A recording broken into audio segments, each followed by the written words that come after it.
1 week from tonight, October 5th, You Bet Your Life, starring Groucho Marx, will be heard at this time over most of these same CBS stations. We offer you Escape, starring Van Heflin. Escape, designed to free you from the four walls of today for a half hour of high adventure. You are trapped in the dank darkness of a ruined plantation house. Somewhere in the pitch-black room is a homicidal maniac armed with a knife, groping for you, trying to prevent your escape.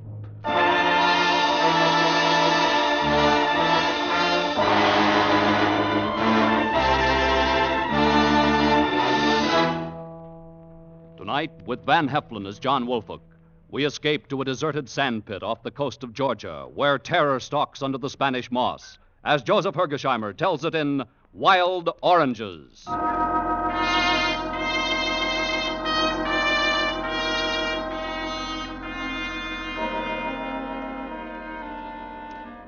What could have appeared more innocent of danger than that barren, low-lying shore of southern Georgia?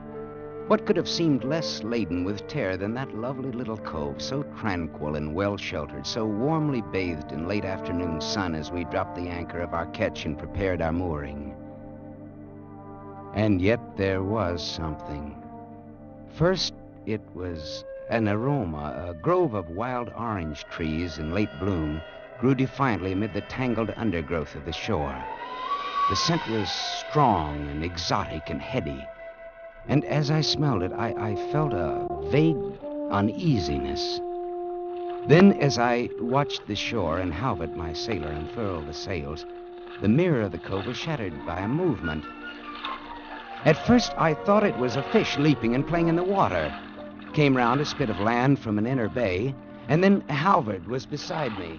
That's queer, sir. I would have bet there was nobody within miles of here, but that's someone swimming. Yes, that's a girl. Aye, sir. She'll be surprised when she discovers us, no doubt. And embarrassed. She swims well, doesn't she? Yes, sir. She had been born in the water. Oh, she's seen us. Yes. Now she's running away. Hey, that sprint would win an Olympic race, huh? Yes, sir. I wonder what she's doing here, where she comes from. Perhaps there, sir. Where? Through the trees. There's a house there. You can hardly see it. I spotted it a moment ago. Yes, so there is. I know, but it's a ruin. It's rotting away. No one could have lived in that since the Civil War. There may be others back there, sir. I know, but this is a deserted coast. It's marked as a swamp on the chart. Well, I don't know, sir. Huh. This is strange. It's very strange.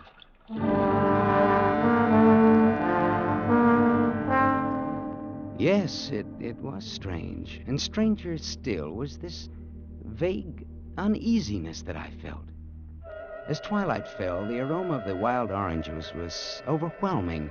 And suddenly, without knowing why, I slipped on my jacket and went to the side and dropped into the tender.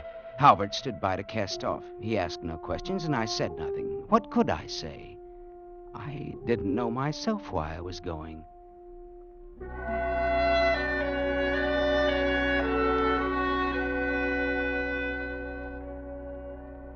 I pulled the tender up on the soft sand of the beach and walked up a dim path through the orange grove.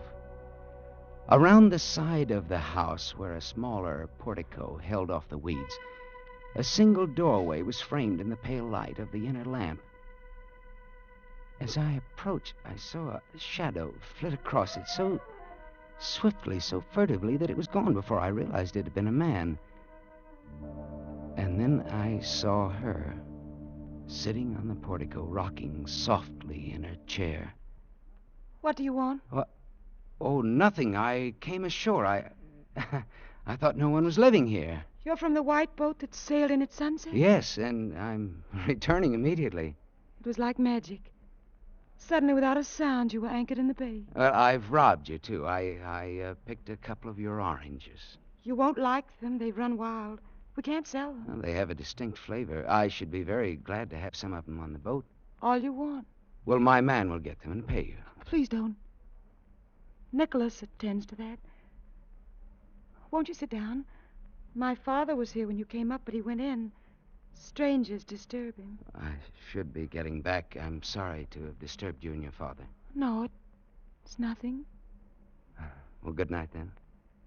Good night.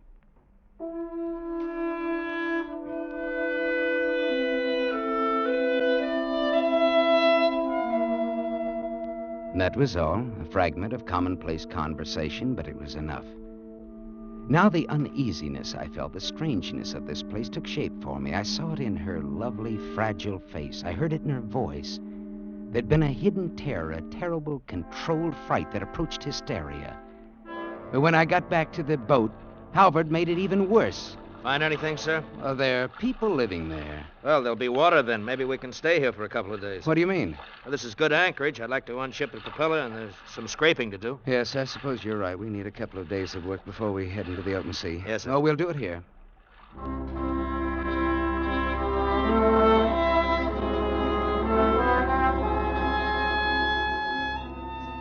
And so we stayed. In the light of morning, the strange dread I'd felt seemed foolish, and especially when I went ashore and found the girl looking young and fresh and fragile. She was fishing off a little pier in the inner bay. She had a pathetic little rod and reel, and so I got our tackle from the boat and landed a big rockfish for her, enough for several dinners. We were carrying the fish to the house when we came on a pale, thin ghost of a man. He's sitting on the portico. He started a swift retreat, but it was too late. Father, wait. This is my father, Litchfield Stowe. Oh, how do you do, sir? Millie, you know strangers. Father, you know I wouldn't bring anyone to the house who would hurt us. And see, we're fetching you a splendid rockfish. Yes. Just so we're alone here. The man is away. My daughter and I. Fish. Is acceptable. If you'll carry it in for me, Nicholas would do it, but he's away, and Father isn't strong. This way. We have no ice. I must put it in water. In here, right there. Thank you. You've been very nice. Now I suppose you'll go on across the world? Well, not tonight. We're staying here making repairs. Where do you come from? Where are you going? Oh, from Cape Cod. I'm going to South America. South America. I've traveled. On maps. I was born here in this house. I've never been 50 miles away. You seem like a girl who's been everywhere in the world. You've had the best education, everything. My father has many books in there, that's all. You're, You know, your eyes are remarkable. They're magnetic. Well, there's something else in your eyes and in your voice. What is it? Fear? Fear? Why, no, of course not. What should I be afraid of? Well, I don't know, but I saw it in your father's face, too. It's only your imagination. Yes, no doubt. Well, goodbye, then, and thank you for the fishing.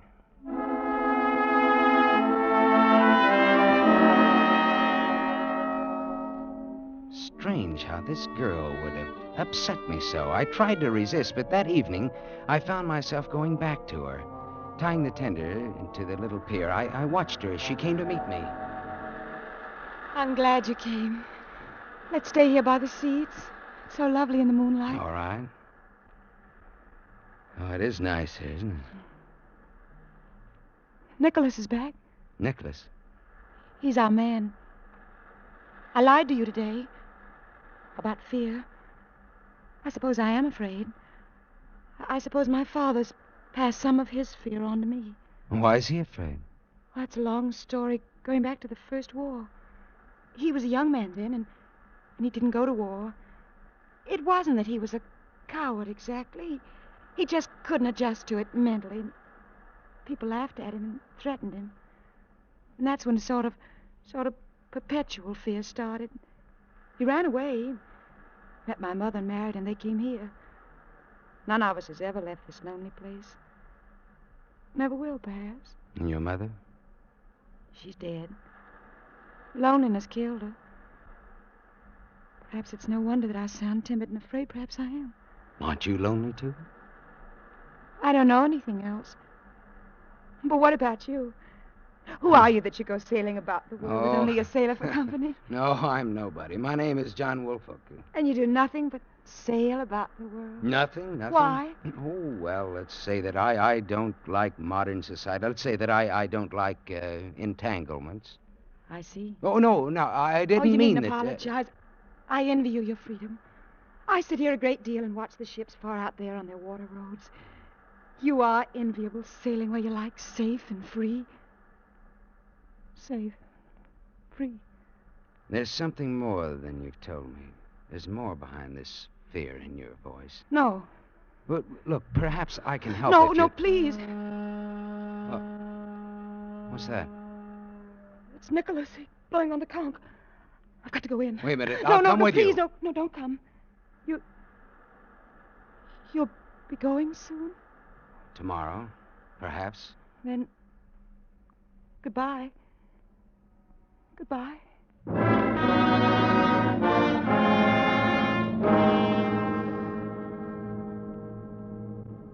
Now I knew the terror that I had only sensed was real. This girl was possessed by fear. This house held some terrible secret. What could it be? Next morning, Halford went in to fill a cask for water. He came back without the cask, and he was livid with rage. There's an idiot in that house, sir. Next time I'll take the pistol. What do you mean? Where's the cask? It's broken, sir. How? How did you... I was filling it at the cistern, and this idiot, a huge, hulking brute, came out of the house. He told me to get away. Well, I tried to explain we had permission, but he came at me with a knife, gibbering. He put his foot on the cask and crushed it. Well, I'll see about this. Be careful, sir. The man's not quite right. He's dangerous. Plenty dangerous.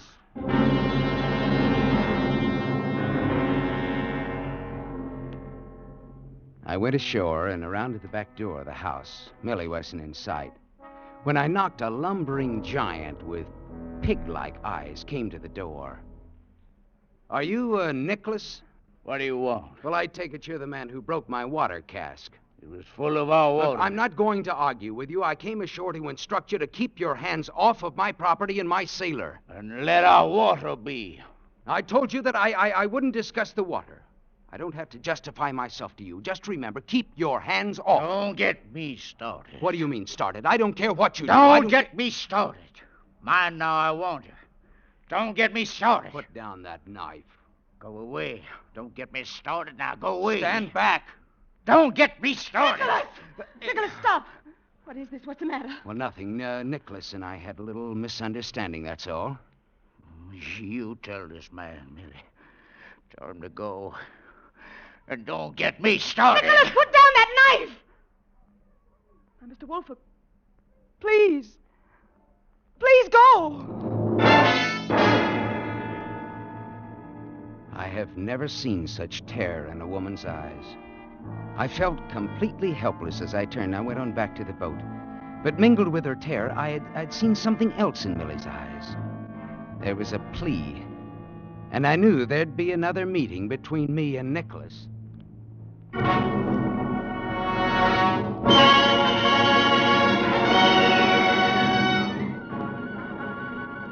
That night, a storm broke, a raging wind and rain to match my tortured mood.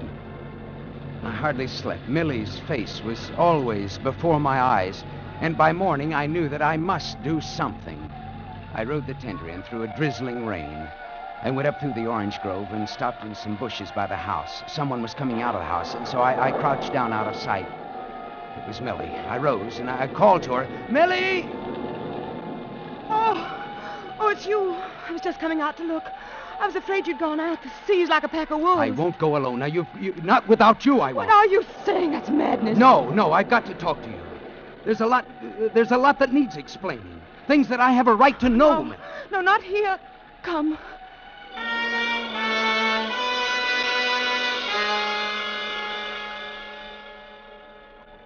She led me into one of the smaller ruined buildings. We crouched far back in the dripping shadows of a corner. No. Millie, for the first time in 12 years, I'm living again. Darling, I'm in love with you. I know nothing of love. It's quickly learned. Millie, don't you feel anything for me at all? I don't know. Perhaps if things were different, someplace else, I might care very much. But I'm going to take you away someplace else. I'm going to make things different. I'm going to give you a chance. Oh, no, Too late. Why? You came too late. Why? Millie, what is this? What is this fear?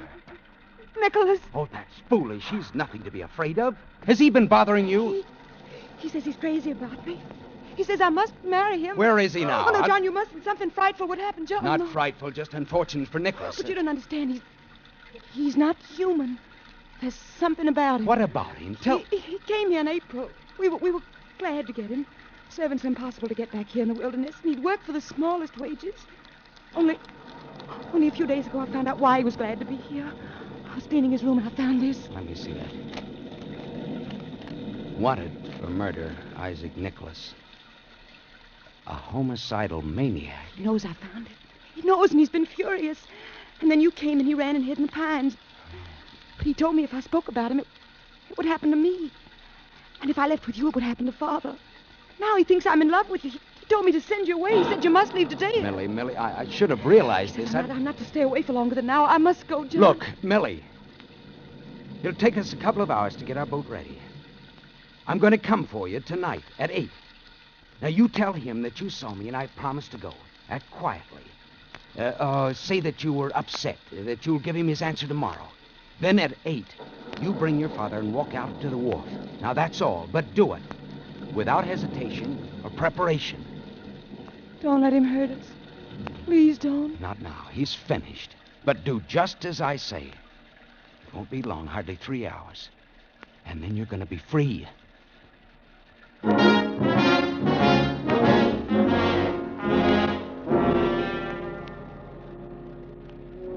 Now that I knew, now that there was to be action, I felt better. Not that I minimized the risk. Halvard and I got the ketch ready for sailing. At 8 o'clock, Halvard and I tied up to the little pier. The storm had let up a little, but it was still raining. I got up on the dock and I waited for Millie. 10 minutes passed. And then 20. Something was wrong. I told Halvard to wait there with the tender. Then I walked slowly up to the house. It was dark. I went up to the side portico, to the heavy door. There was a tiny crack of light showing under it. I pushed it open.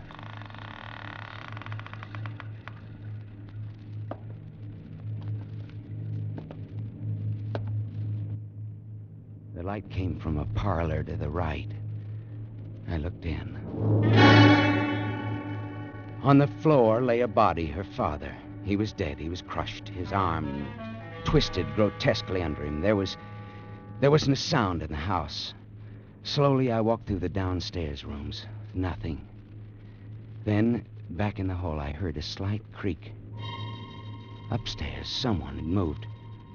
Was it Millie, alive? Or was it Nicholas lying in wait? I groped slowly up the stairs. I didn't dare to use my flashlight. It would have made me a target for his knife. The upstairs hall was pitch black. Still, there was no sound. I inched my way along the wall, slowly.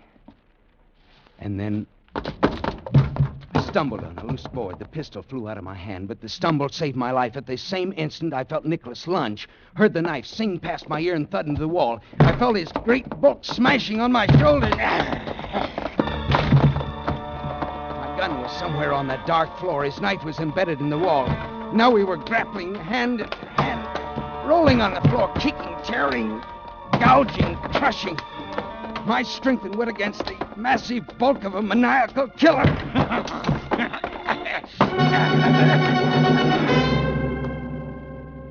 How many minutes did that unusual and unequal struggle last? I don't know. It seemed an hour. Several times, as if by common consent, we rested for a minute at a time. Once we rolled apart and lay panting, the breath aching in my throat. And then I heard him groping along the wall, searching for the knife or gun. I threw myself at him again. He was too big. He was too furious. I felt my strength ebbing away. His fingers were closing over my throat. With one last effort, I tried to throw him off, to roll him over.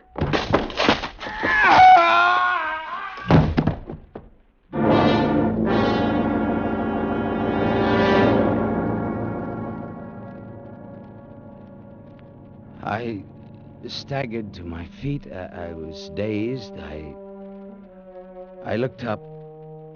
We had fallen through the banister down the stairwell. Nicholas had landed on the bottom. He lay there on the stairs, sprawled, his head at a grotesque angle. He wasn't dead. He's only stunned. I leaned against the wall, looking at him stupidly. There was something that I must remember. What was it? Then she came down the steps, and I remembered. Millie. I had to walk right past him. There was no other way. Right past his head, and my skirt was... I think we better go away. Millie. Oh, no. Yes, we'll leave at once. I must tell you about my father. You know, in Virginia, the women tied an apron on the door because he wouldn't go to war. And that preyed on his mind, and he was afraid of the slightest thing. Yes, I know, but we must Things go. Things upset him so he had no strength.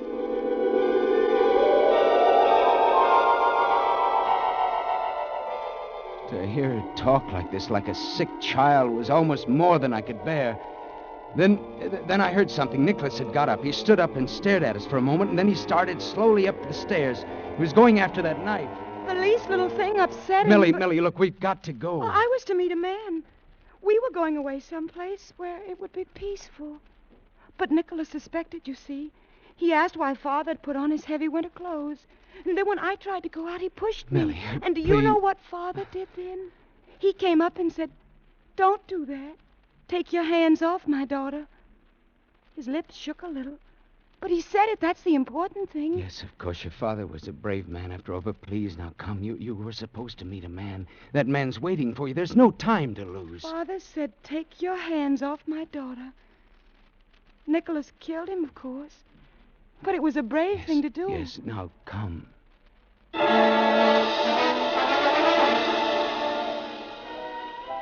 I couldn't wait any longer. I could hear Nicholas coming back. I picked her up and carried her out into the night, down the path to the pier. Behind me, I could hear Nicholas crashing through the brush like a giant animal in pursuit. Are you all right, sir? Yes. I'm about done in, but I'm all right. Here, help me. Help me get her into the boat. Yes, sir. There. Oh, there's someone coming, Yes, sir. it's Nicholas. He's got a knife. Good. I wanted to get back at him. You get in, sir. I'll take care of him. All right, Albert. I wouldn't be much help anyway. Albert went to intercept Nicholas on the path. I heard them meet and struggle for a moment. And then a figure came walking slowly, stooped onto the pier. I got ready to shove the boat out into the water, and then... It's all right, sir. It's me. Albert, where's Nicholas? I stopped him. He was all bumped out. Are you hurt? No, it's just a scratch, sir. I missed his hand at first in the dark. It's nothing. Good. Well, let's get away from here, then.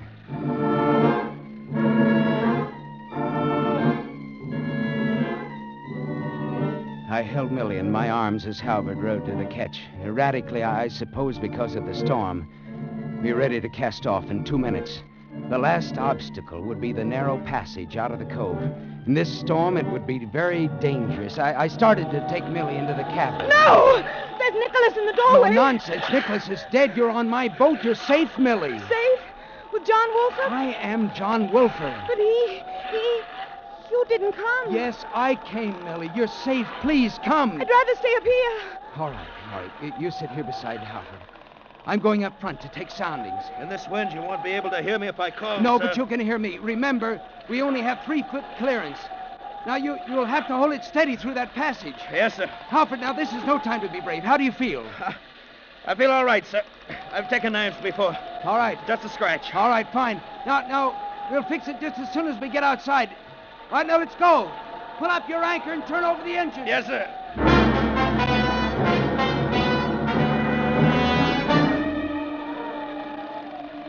The boat headed into the tearing wind of the storm, straight toward the narrow inlet. A foot too far on either side and we'd hit. In this sea, that would mean death for all of us. I stood far up on the bow, taking soundings, feeling out the passage. Howling wind carried the call back to Halvard. Forward! Now the boat veered again. I realized that he must have lost an awful lot of blood. Halbert! Halbert! Steady her! Slowly, haltingly, it came around. 3.5! Steady now! But it was anything but steady. The boat wavered and swung as if an inexperienced hand was at the wheel. In a moment, we might hit. 3.25! We were in the passage. Hold steady, Halbert! Steady! 3.5. We're through. Good boy, Halbert! Good boy!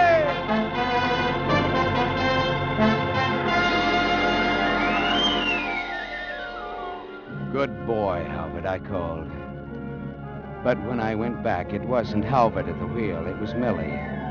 Millie, her hands steady, her eyes washed clear of any madness. Millie with a little tight smile on her face, but no fear. And Halbert lay, rolling with the swells in the bottom of the cockpit. I'm afraid, John. He was wounded worse than you thought. Oh, Halbert, good He heavens. told me to take the wheel. Said it was life or death, and then he slid down like When? that. When was this? Back there in the passage. Just when you said 3.5. I'm afraid I wasn't very good, but I held on. Oh, Millie, you were wonderful. No, not yet. But I'll learn, John. I'll learn.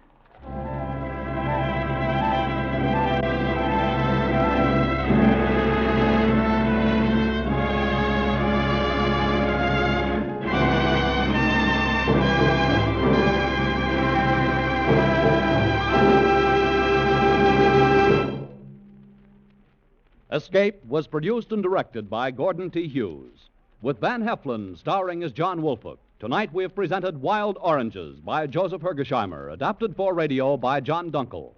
Featured in the cast were Betty Lou Gerson, Bill Conrad, Edmund McDonald, Wilms Herbert. Special music was conceived and conducted by Del Castillo. Next week.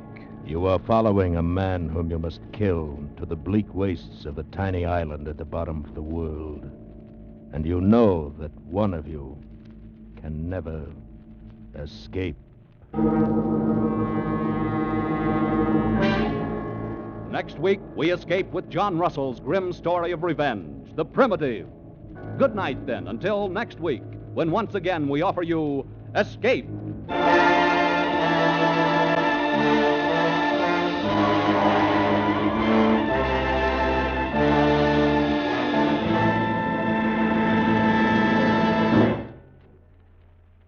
Van Heflin is currently starring with Jennifer Jones, James Mason, and Louis Jourdan in Metro-Goldwyn-Mayer's Madame Bovary.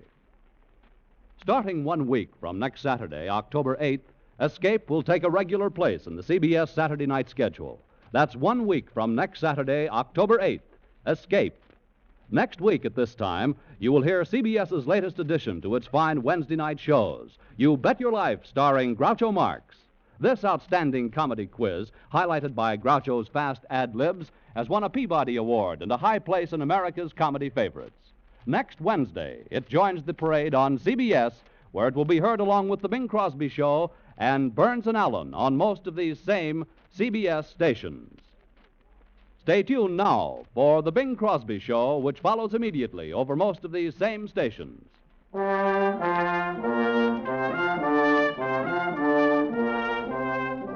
Paul Masterson speaking. This is CBS, the Columbia Broadcasting System.